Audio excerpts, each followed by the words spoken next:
Good afternoon, folks. Triple Crown here, coming to you from Vancouver, British Columbia. This is a round 9 summary, very strange round in regards to some of the purchases, some of the moves, and typically, later in gameplay when, you're going for those victory cities and you're trying to win, you try some, things that you might not see in the typical, 1 to 7 rounds. But as the game goes on, we'll just go over here. Probably something you don't see very often is Germany has built 3 aircraft carriers and another cruiser and another naval transport, and they are, their navy here is ready to pounce. They are finally starting to, fight for some of these convoys on boxes. They've got the one over here in Russia occupied.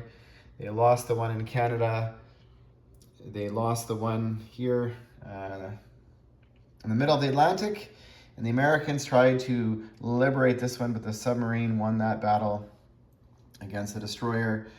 But this is pretty serious now. There's 6 transports in the water for Germany, and they're getting close to sea line, so they forced UK to build another 10 units back in London.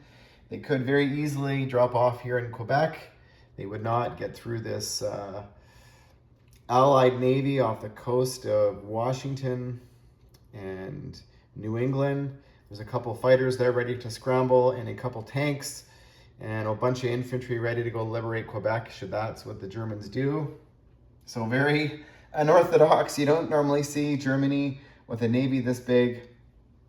And over here, South America, there's 1 territory left in Chile that the Americans have to liberate, so they should have South America in their hands.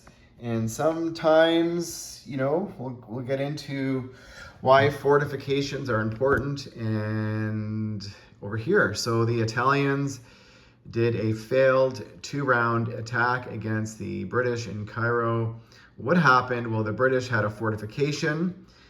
They had roughly 30 infantry there, and the Italians attacked majority with infantry and artillery. So on round 1 of combat, those infantry and artillery are attacking at a 2, and the fortification is defending, at least 10 units are defending at a 5. So at round 1 of combat, the Italians came in with 48 units, and the British were defending with 38. So I thought, and plus they had the coastal bombardment and all that fun stuff. And anyways, they had 8 hits in round 1, the Italians, and the British had 20. So the British punched above their weight class and the Italians punched below, and round 2 was not much better for the Italians. I think they scored similar, like another 8 hits, and the British scored significantly more. So they retreated, live and fight another day. They rearmed and reloaded, and they're probably going to have to wait another rounds, and that hurts simply because they wanted to liberate or capture Cairo, which would open this sea zone here, and they could chase this British fleet out and then possibly head towards South Africa and start putting back pressure on the British, maybe over here in Calcutta. So the Russians continue to march, and the Germans continue to chase. And the Germans are building some fast movers still over here at their minor ICs, at the Axis minors. They're building Tigers, they're building Panzer IVs, Panzer Vs, and tank destroyers and Panzer IVs, Panzer Grenadiers, and they are chasing them. They're not concerned about the Russians building here in Novosibirsk. They're just basically defending their pseudo capital, and they're able to produce about 4 units a turn. But the Russians are still alive, not so much for the CCP. They are wiped off the board, and the Russians are pressuring the Japanese towards Peking. They have more than double the amount of units, so we'll see what happens there. But there's no victory city up there, but it is putting pressure on the Japanese. The KMT, they decided to go defend the Burma Road because that's been giving them 5 IPP per turn. And the Japanese Navy, with all of their transports, well, half of it or 2/3 of it came down here off the coast of Siam to basically push the British back towards Calcutta Game of cat and mouse happening here.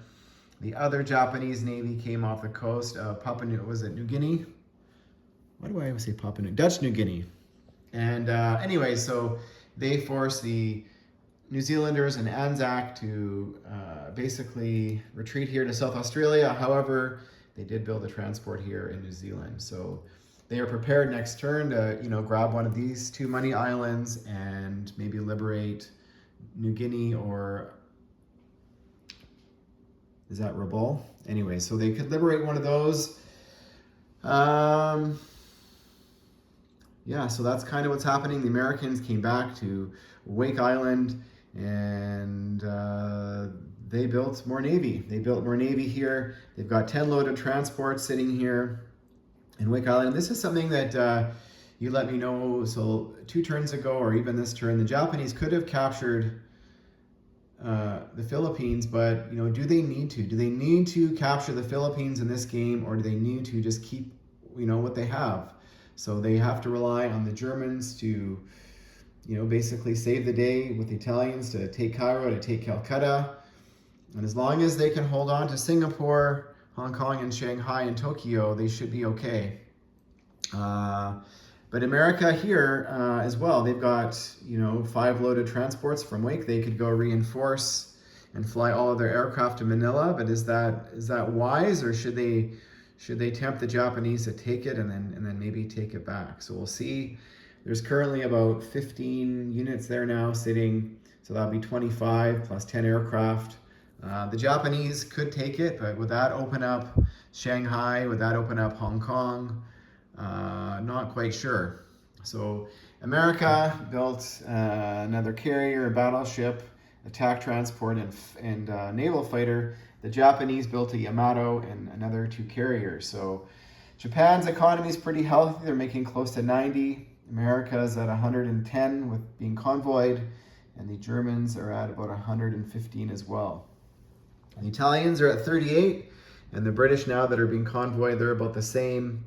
And so we'll see what happens. I have no idea what's going to happen in round 10. So this is round 9, folks. Thanks for watching and stay tuned.